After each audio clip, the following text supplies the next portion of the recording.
Hi students, good morning once again. So yesterday there was some technical glitch which happened right at the part of Wi-Fi. The net was not working and so couldn't upload the video, though that class 12th video was already uploaded, and all of a sudden the net went away. Typical problem. So today I am going to post two videos, in fact three videos. One of yesterday, one of today of metals and non-metals, and today we are going to end up this chapter, and then the another lecture is going to be on maths, which also again I'm going to put a separate video on. Okay, now so without wasting much of the time, let's start directly with the last topic of metals and non-metals. So जब मैं आपको ये पहला वाला video डालूंगा तो of course I'll give you a break of around say 2 hours and 3 hours, and then I'll be posting you the next video so that you guys can actually get a vibe of what happened in the yesterday's lecture. Otherwise कल को किसी ने पहले ये देख लिया तो सारा बाउंसर ही जाएगा. Yeah. Anyway, so let's talk about now metals and non-metals first again. Once again. कल हम लोगों ने ऑलरेडी कुछ रिएक्शंस देखे थे. Now first of all let's see this reaction. So there is this ZnS, इसको बोलते हैं हम लोग जिंक सल्फाइड. जब आप क्लास 12 में चले जाओगे, ये एक्चुअली में ओर होता है जिसमें से आप जिंक निकालते हो, और इसी को हम जिंक ब्लेंडे भी बोलते हैं. ZINC zinc blende, BLENDE zinc blende. Okay, so zinc blende which is a ore. So zinc blende plus dioxygen is going to give you zinc oxide plus sulfur dioxide. अभी जब आपने, जैसे मैंने ये reaction लिखा, यदि आपने इसके पहले वाला वीडियो मतलब कल वाला वीडियो आपने पहले देखा है, और यदि आपने नहीं देखा है तो please stop this video right away and see the previous video on metals and non metals. आपको आज के लेक्चर में कुछ समझ में नहीं आएगा. ओके, सो नाउ यदि आपने कल वाला वीडियो ऑलरेडी देखा है then you would be understanding यहाँ पर जिंक के साथ में सल्फर है. That means it's a sulfide ore. Now मैंने आपको कल भी बताया था that zinc sulfide या sulfide ores are very very difficult to get removed. Sulphur को रिमूव करना बहुत टफ होता है. तो उससे बचने के लिए what do? We oxidize. What do we oxidize? We are going to oxidize or strongly heat in the presence of oxygen this part. What it is going to give us? It is going to give us zinc oxide ZnO plus SO2. Sulfur dioxide. Sulfur dioxide is a highly volatile gas. It is being liberated in the environment. ये बन गया zinc oxide. But sir हमें तो extraction of metal के अंदर zinc चाहिए था, आपने तो zinc oxide बना दिया. See the next reaction now. ये reaction हमेशा first होती है and then this is the second reaction. Zinc carbonate ZnCO3 will give you ZnO plus CO2. Now this is also one of the way. Now इस पे पहले बाद में आते हैं सेकंड वाले रिएक्शन में. इस पर नहीं लिखते सेकंड, इस वाले पर सेकंड लिखते हैं. सर इस वाले पे क्यों नहीं लिखा? I'll tell you in a moment. Zinc sulfide plus oxygen is going to give you zinc oxide plus sulfur dioxide, and sulfur dioxide is going to be liberated in the environment. Zinc oxide जो यहाँ से निकल करके आया है, जब आप इसको रिडक्शन करोगे, रिडक्शन मतलब with the help of carbon, जब आप इसको रिड्यूस करोगे तो oxygen with carbon combines to give carbon monoxide. क्यों बोलते हैं monoxide? Because there is only one oxygen over here, so you will get the pure metal. Okay, फिर से रिपीट कर रहा हूं. Zinc sulphide plus oxygen will give you zinc oxide plus sulphur dioxide. When zinc oxide plus carbon, which is known as reduction reaction, then zinc metal will be obtained and carbon monoxide will be liberated. Now यदि आपने ये दोनों reactions को देखा, तो यदि आपको कल का वीडियो अच्छी तरह से समझ में आया है तो can you tell me the name of the process जिसमें हम सल्फाइड ores को ऑक्साइड में कन्वर्ट करते हैं? I can hear you. Somebody saying yeah? That's right. It is known as this particular reaction, and this reaction is combined known as roasting.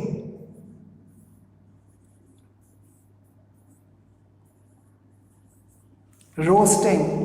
What actually do you mean by the word roasting? Roasting means whenever a metal sulfide is going to get oxidized and strongly heated, then it converts into a metal oxide, that is zinc oxide, When zinc oxide is reduced, this reaction is known as reduction reaction. Why it is known as reduction reaction? Because carbon is present and oxygen is getting liberated. Oxygen बाहर जा रहा है. जिसमें भी oxygen अंदर आ रहा होता है उसको बोलते हैं ऑक्सीडेशन, और जिसमें भी ऑक्सीजन बाहर जा रहा होता है उसको बोलते हैं reduction. So this reaction is a reduction reaction. अब किसी ने आपसे पूछा ये जो कार्बन है व्हाट इज दिस, तो आप बोलोगे रिड्यूसिंग एजेंट. सर अब ये क्या होता है? What do you mean by the word agent? Now I will tell you a thing. Now that does not और that is not applicable to everybody, but this is for the part of fun जो हम लोग students को normally बताते हैं इस ढंग से ताकि उन्हें लर्न हो जाए. So do not take it personally and neither it is on somebody else's profession also. What do you mean by agents? Agents वो लोग होते हैं जो नॉर्मली वो काम करते हैं जिसमें वो खुद बिलीव नहीं करते. सर मतलब let us say suppose I am a LIC agent. I am a LIC agent. So what is LIC? The Life Insurance Corporation policies. So I do sell a lot of life insurance corporation policies to my customers. Okay. Now मैं जैसे ही आपके घर पर आऊँगा I will make you say like this. Okay, I will talk to you like this. Sir कल यदि आप मर गए तो, मतलब अभी वो घुसा भी नहीं है, पानी भी नहीं पिया. सर कल यदि आप मर गए तो क्या होगा?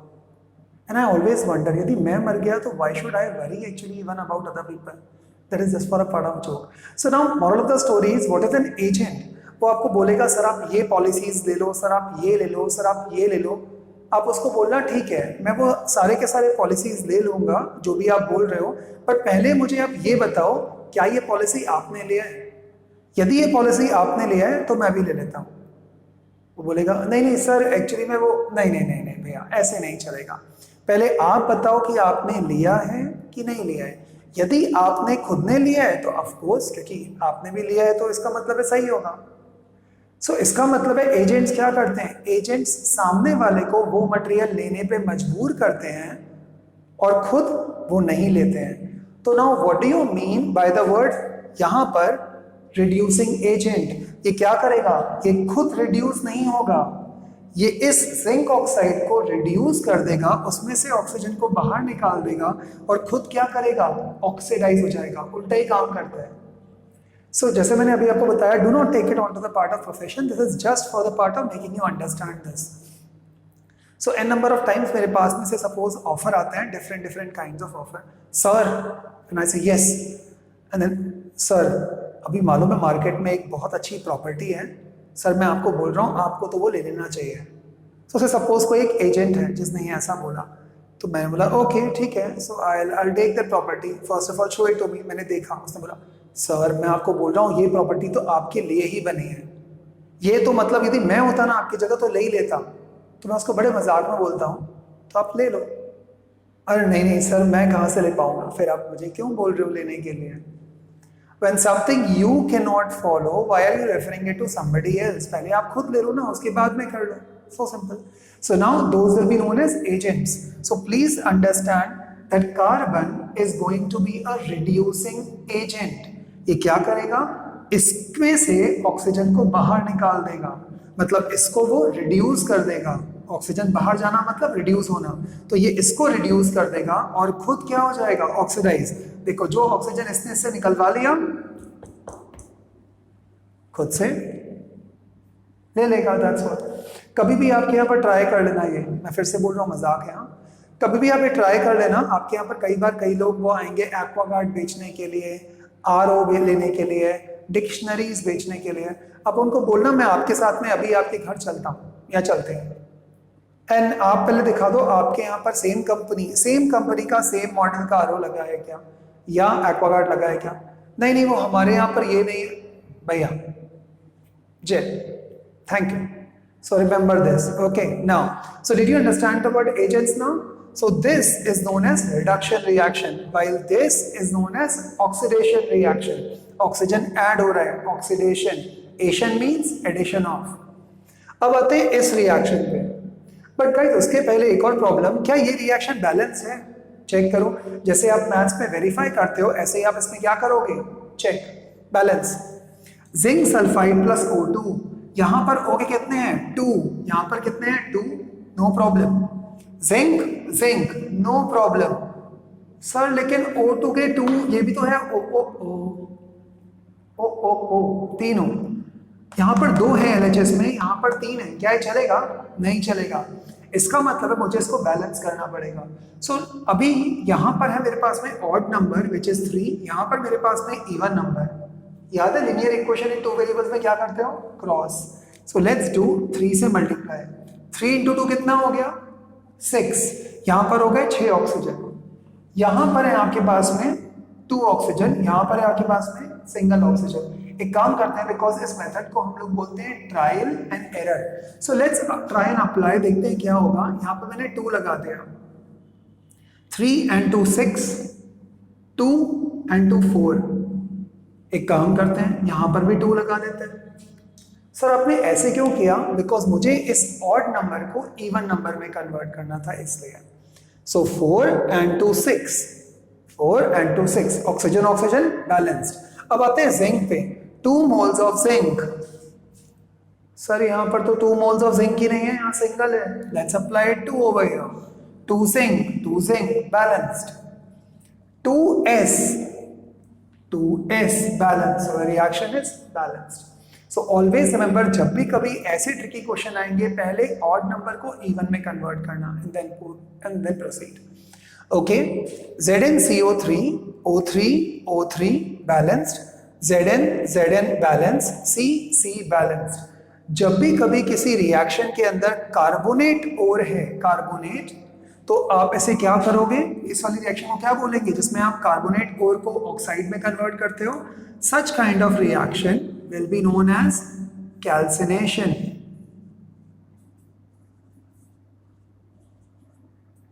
Calcination. So these kind of reactions are known as calcination reactions. It is that simple. Did you understand this? So calcination का मतलब होता है जिसमें आप कार्बोनेट ओर्स को ऑक्साइड में कन्वर्ट करते हो। सर फिर इस स्टेप के बाद में क्या होगा? वही step, zinc oxide plus reduction will give you metal plus this. Are you sure you got this? ध्यान रखना, रोस्टिंग के अंदर एक्सेस अमाउंट ऑफ एयर होता है, वाइल कैल्सिनेशन में लिमिटेड अमाउंट ऑफ एयर होता है। रोस्टिंग में जहां पर आप सल्फाइड ओर्स लेते हो, कैल्सिनेशन में आप कार्बोनेट ओर्स लेते हो। ओके, नाउ कल हम लोगों ने एक मेथड पढ़ा था, that was known as enrichment of ore. Enrichment of ore मतलब ओर को कॉन्सेंट्रेट करना।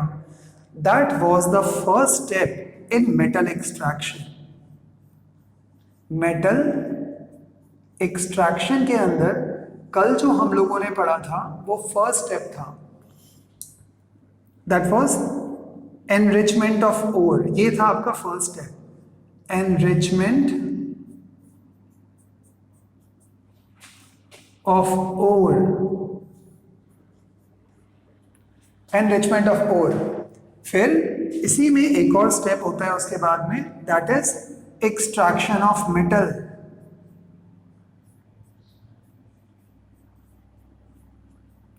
Extraction of metal and the last step normally जो आपके पास में होता है, that will be known as refining of metal. Sorry, refining of metal. Okay, so ये ध्यान रखना। So how many steps are over there in the metal extraction process? First enrichment of ore, second extraction of metal, जो अभी आप पढ़ रहे थे ये सारा extraction of metal.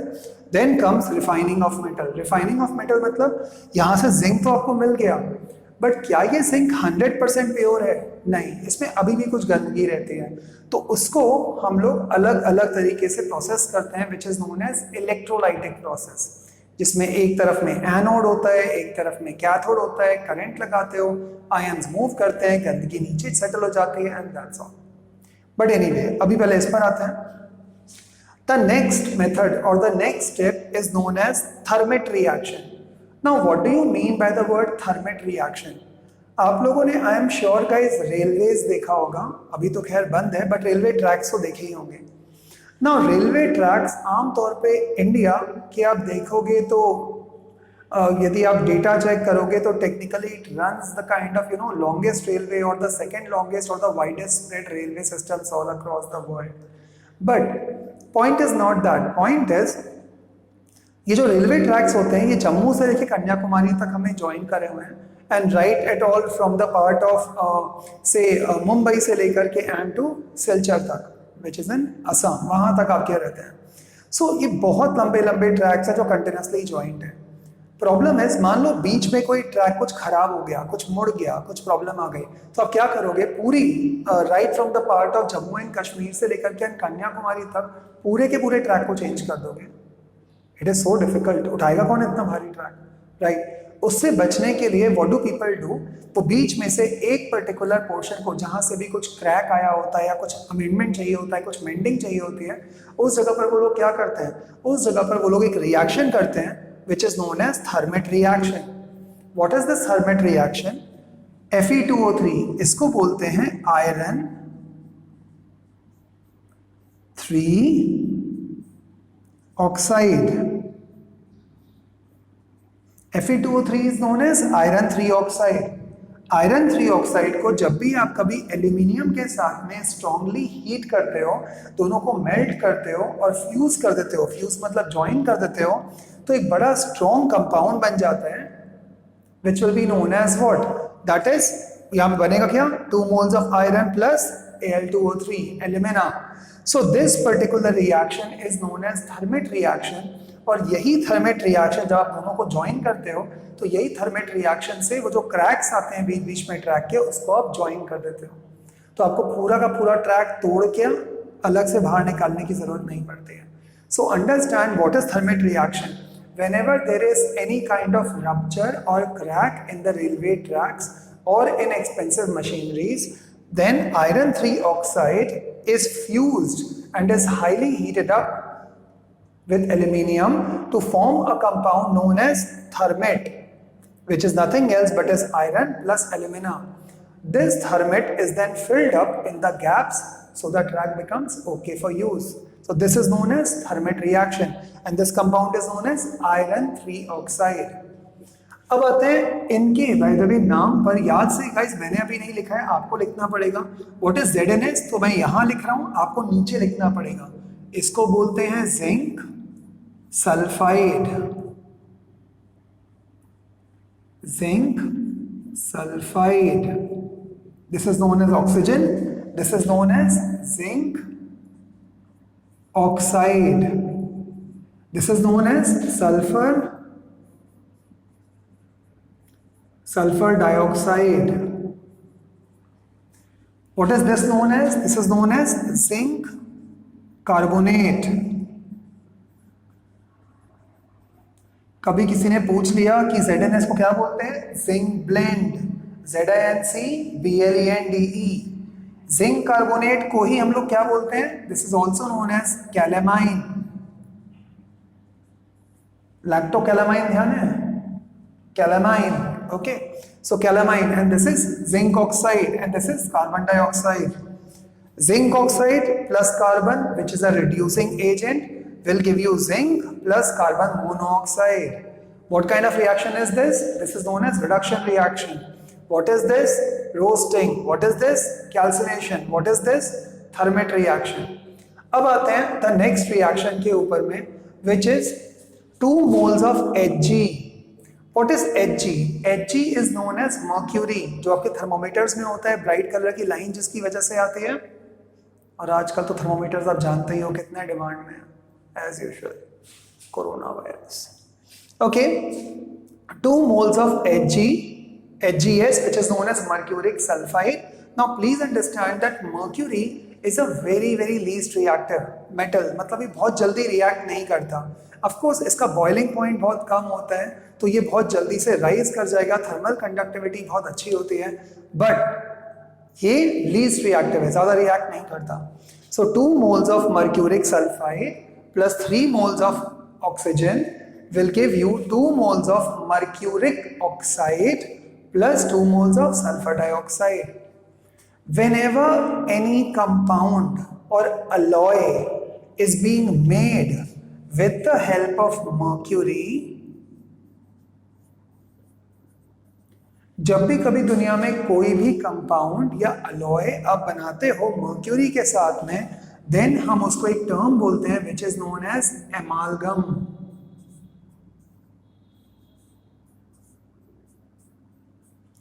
एमालगम. What is amalgam? Amalgam is a compound which is made with mercury and when it reacts with any other element, that is known as amalgam.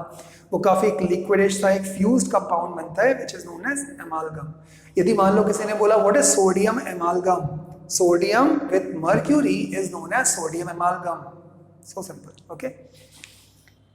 आपने वापस से इसी मर्क्यूरिक ऑक्साइड को अगेन हीट किया तो क्या बन जाएगा 2Hg plus O2.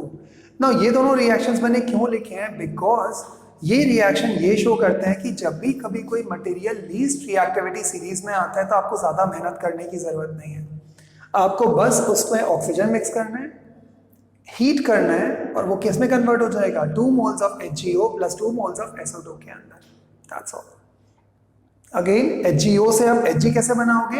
2 moles of HgO. इसमें आपको रिड्यूसिंग एजेंट नहीं लगता बिकॉज ये ऑक्सीजन अपने आप ही इवेपोरेट हो जाता है, ऑक्साइड अपने आप बर्न हो जाएगा. क्यों?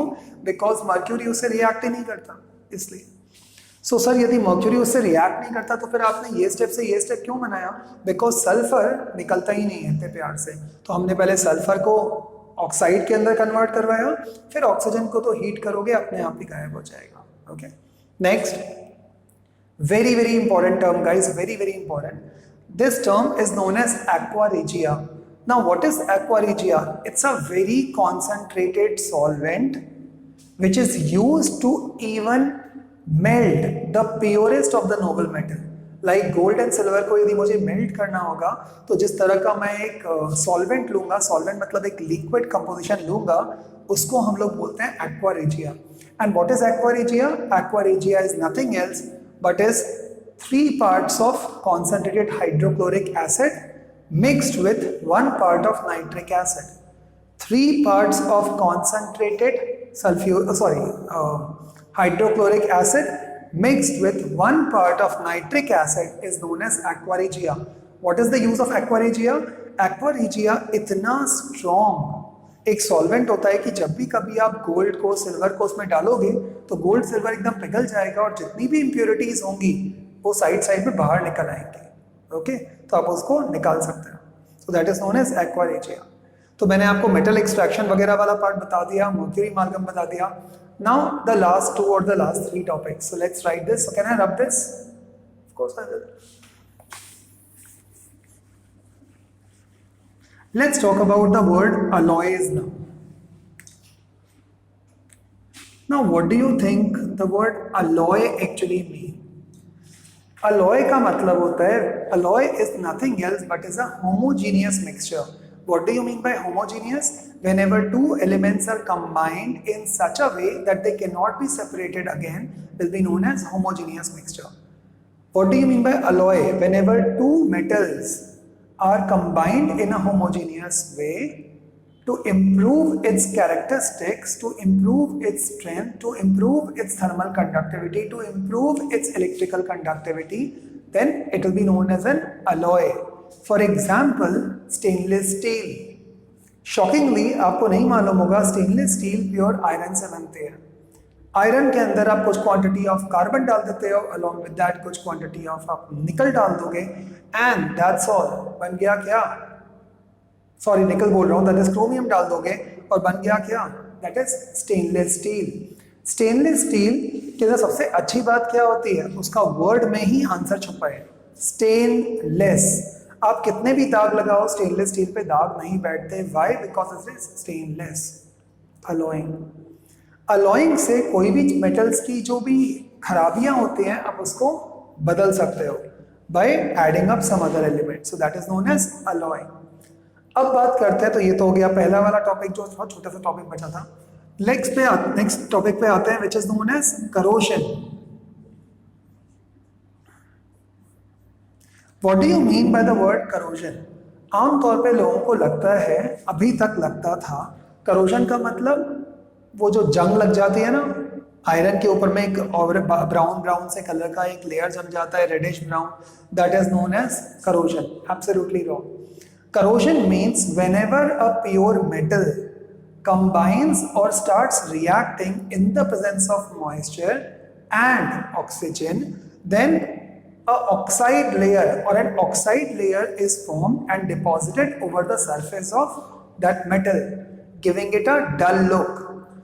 This dullness because of oxides which are deposited because of atmosphere will be known as corrosion.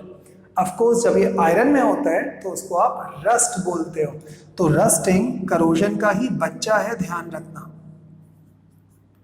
But क्या करोजन केवल आयरन में होता है? नो। कॉपर यदि आपके यहाँ पर हो या कॉपर के वेसल्स हो तो ढंग से देखना, थोड़े दिनों के बाद में ग्रीन ग्रीन से कलर की और बाद में एक ब्लैक से कलर की एक लेयर जमना चालू हो जाएगी। दैट इज नॉट कि वो गंदा हो गया है, बट उस पर ऑक्साइड्स की लेयर जम रही है। यदि मॉम के पास में सिल्वर की कोई ज्वेलरी हो तो आप देखोगे कि सिल्वर ज्वेलरी के ऊपर में भी ब्लैक ब्लैक कलर के स्पॉट्स बनना चालू हो जाते हैं, that is the oxidation. Okay, now so this is known as corrosion. So what is corrosion? Corrosion is a process or a degradation process. Degradation क्यों? Because वो degrade हो रहा होता है metal. It is a degradation process in which the metal in the presence of atmospheric gases like oxygen or air combined with moisture will form metal oxide which gives a dull look, okay, and which gets deposited on the top of the metal surface, and such process is known as corrosion. Now ये जो corrosion है ये काफ़ी ज़्यादा expensive process होता है, कभी कभी गवर्नमेंट के लिए तो बहुत महंगा प्रोसेस है। आप बोलोगे क्यों महंगा प्रोसेस क्यों है? जब भी ये कभी ब्रिजेस पे लग जाता है तो इसका मतलब ब्रिज धीरे धीरे क्या होना चालू हो जाएगा? वीक होना चालू हो जाएगा। यदि ब्रिज वीक होना चालू हो गया तो किसी भी दिन कोलैप्स कर सकता है। कोलैप्स कर गया तो हमें क्या?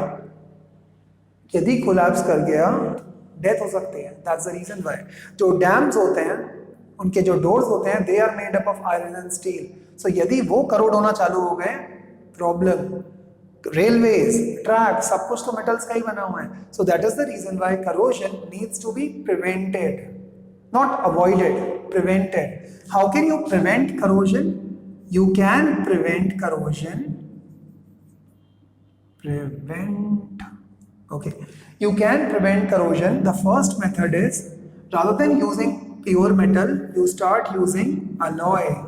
इसी को बोलते हैं alloying. आप प्योर मेटल मत यूज करो, आप कुछ अलॉयज बना दो तो मेटल रिएक्ट करता है, बट अलॉय तो अब होमोजेनियस मिक्सचर हो गया, अब वो रिएक्ट नहीं करेगा। Second, very very important is galvanisation. Galvanisation, now what do you mean by the word galvanisation? आप जानबूझ करके जो भी आयरन के पाइप्स हैं आप उनको किससे कोट कर देते हो? जिंक के लेयर से। Okay, so this particular coating of zinc और lead over any particular metal pipes, तो आमतौर पे आप जिंक से ही करते हो। तो जब भी कभी आपने किसी भी सब्सटेंस को जिंक से कोट कर दिया है तो जिंक नीचे वाले सरफेस को, दैट इज आयरन को, करोड नहीं होने देता है। This process of preventing corrosion with the help of applying a layer of zinc over any metal or over iron will be known as galvanization. Very simple. Okay. So this is known as galvanization. एक और होता है but वो अभी नहीं आए थे, class 11th पे है, which is known as sacrificial metal. Sacrificial metal के अंदर कुछ नहीं, आप छोटे छोटे जिंक के या बाय द वे लेड के आप बीच बीच में कीले या नेल्स लगा देते हो ऑन टू द पाइप, तो वो करोड होते हैं बट नीचे का पाइप बच जाता है। बट अभी आपके सिलेबस में यही वाले दो हैं, so remember alloying and galvanization. Now let's move on to the last topic, and this particular metals and non-metals topic ends up. Get ready for a test. So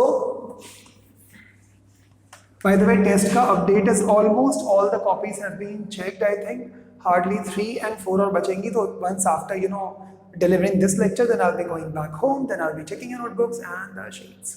Okay, now guys, let's talk about this part first. The last topic is the ionic compounds.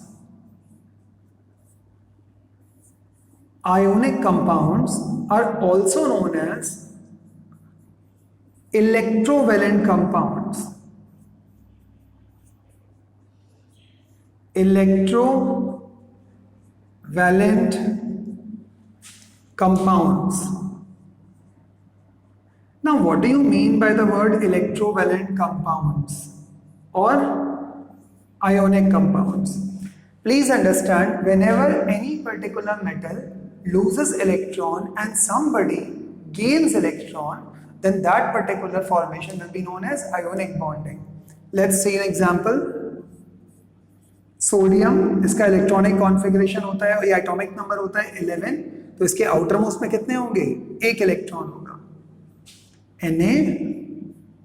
अब मैंने जानबूझ करके यहाँ पर एक chlorine लगा दिया, chlorine का एटॉमिक नंबर है 17, तो आउटर मोस्ट पे कितने होंगे? 1 2 3 4 5 6 and 7. Now this particular part actually tends to get what? Attracted towards each other, because sodium को एक इलेक्ट्रॉन लूज करना है and it will form what? Sodium positive ion. ये लूज करना चाहता है अपना ऑक्टेट फिलअप करने के लिए।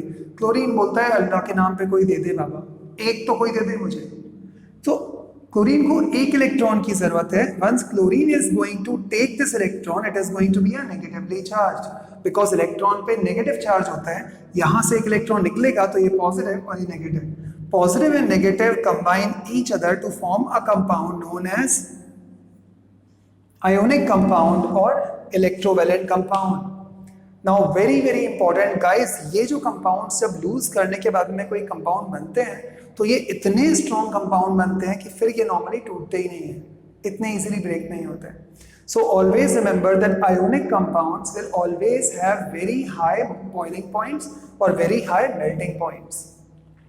The second characteristic of ionic compounds are they are insulators under the solid state. जब solid state में ये रहेंगे तो ये इलेक्ट्रिसिटी कंडक्ट नहीं करेंगे, बट जहां आपने इनको पानी में डाला तो ये आयंस बन जाते हैं। जैसे ये आयंस बनेंगे और जैसे ही इलेक्ट्रिसिटी लगाई तो आयंस एक एक डायरेक्शन में मूव करना चालू कर देंगे। सो shockingly ionic compounds in the solid state will be what? Will be insulators, but in the liquid state they'll start conducting electricity, so they'll become conductors. That is ionic compounds. Next, ionic compounds की और क्या characteristic होगी? First तो आपको बता दिया, strong melting point, strong boiling point. Second, they are insulators in solid state and in the liquid state they are conductors. Third, और कौन सा होगा? They form the strongest bond, इनकी बॉन्डिंग बहुत स्ट्रॉन्ग होती है। तो जब भी कभी कोई पूछे which one do you think is the most strongest bond, is it ionic bond or the covalent bond? Common sense, it is ionic bond, the strongest. What is covalent bond? जब भी कभी कोई भी एक मेटल या non metal या element, कोई भी एक मेटल या non metal element electron donate नहीं कर पाता, शेयर कर पाता है, दे नहीं पाएगा, शेयर करेगा। For example CCl4, carbon tetrachloride, carbon tetrachloride, ये रहा carbon, atomic number 6, outer electronic configuration 1 2 3 4। मान लो क्लोरीन, वंस अगेन 7 1 2 3 4 5 6 7। सर आपने क्रॉस से शो किया, मुझे स्टाइल मारनी थी, नहीं क्योंकि दिखता अच्छा है, क्लियरली समझ में आ जाता है। Okay, next, chlorine 1 2 3 4 5 6 and 7. Again chlorine 1 2 3 4 5 6 and 7. Again chlorine 1 2 3 4 5 6 and 7.